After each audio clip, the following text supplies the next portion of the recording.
কিছু গল্প আছে না, যেগুলো শেষ হয় না বলেই যেন আমাদের মাথা থেকে বের হতে চায় না। কিছু প্রশ্ন, যার উত্তর মেলে না বলে আমরা কেমন যেন অস্থির হয়ে থাকি। আজকে আমরা ঠিক সেই রকমই কিছু বিখ্যাত অমীমাংসিত হত্যার রহস্যের জগতে ডুব দেব, যেগুলো বছরের পর বছর ধরে গোয়েন্দা থেকে শুরু করে সাধারণ মানুষ সব্বাইকে ভাবিয়ে তুলেছে। কিন্তু কখনো কি ভেবে দেখেছেন কেন এই শেষ না হওয়া গল্পগুলোই আমাদের মনের সবচেয়ে বেশি করে দাগ কেটে যায়?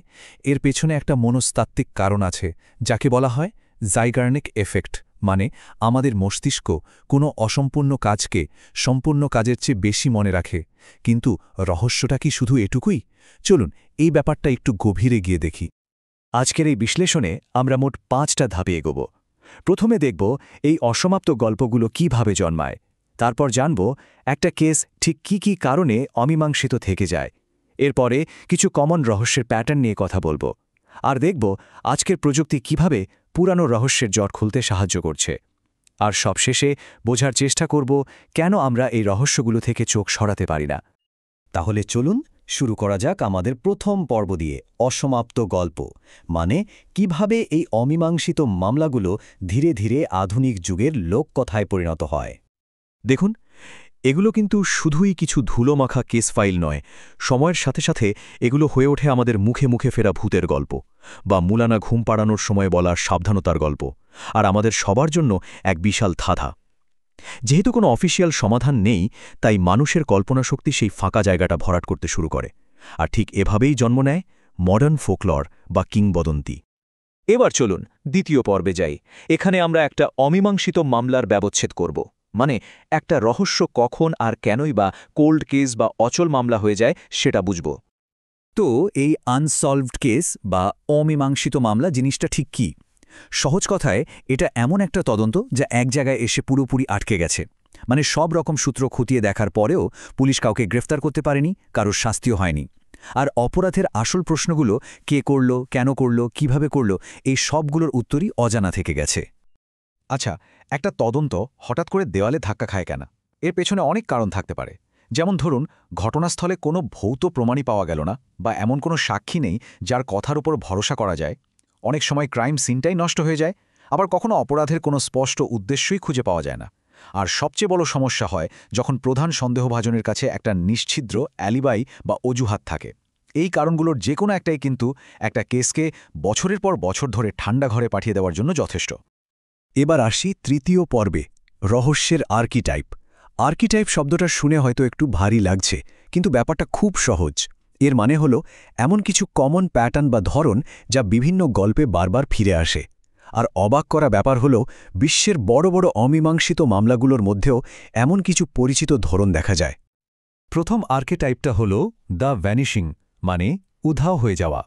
ভাবুন তো, একজন মানুষ একেবারে সাধারণ একটা পরিস্থিতির মধ্যে থেকে হঠাৎ করে কোনো চিহ্ন না রেখেই যেন হাওয়ায় মিলিয়ে গেল। এই ধরনের ঘটনা আমাদের নিরাপত্তার বোধটাকে একেবারে নাড়িয়ে দিয়ে যায়, তাই না? এর সবচেয়ে ক্লাসিক উদাহরণ হল পাইলট অ্যামিলিয়া ইয়ারহার্টের নিখোঁজ হয়ে যাওয়া।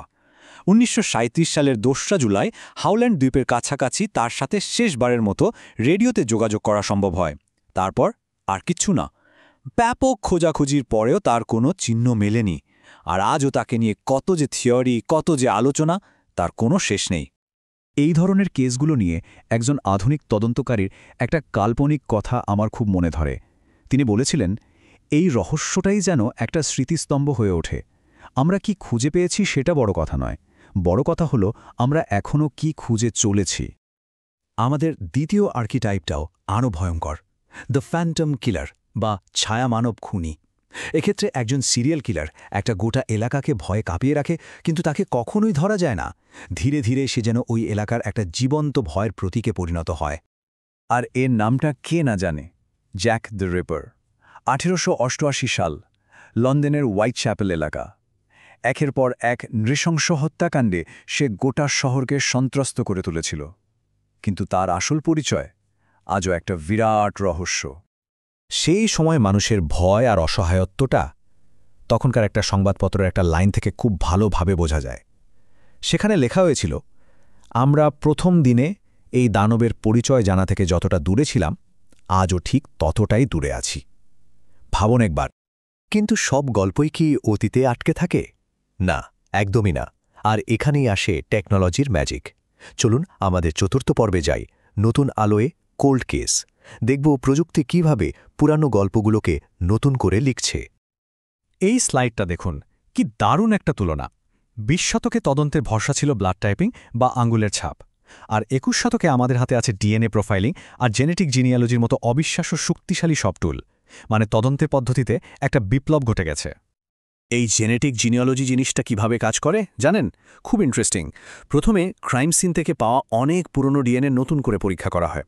তারপর সেই ডিএনএ প্রোফাইলটা বিভিন্ন পাবলিক ডেটাবেসে আপলোড করা হয়, আর সেখান থেকেই তদন্তকারীরা অপরাধীর দূর সম্পর্কের আত্মীয়দের খুঁজে বের করে একটা ফ্যামিলি ট্রি বানান। আর সেই সূত্র ধরেই ধীরে ধীরে আসল সন্দেহভাজনের কাছে পৌঁছে যান। দারুণ না?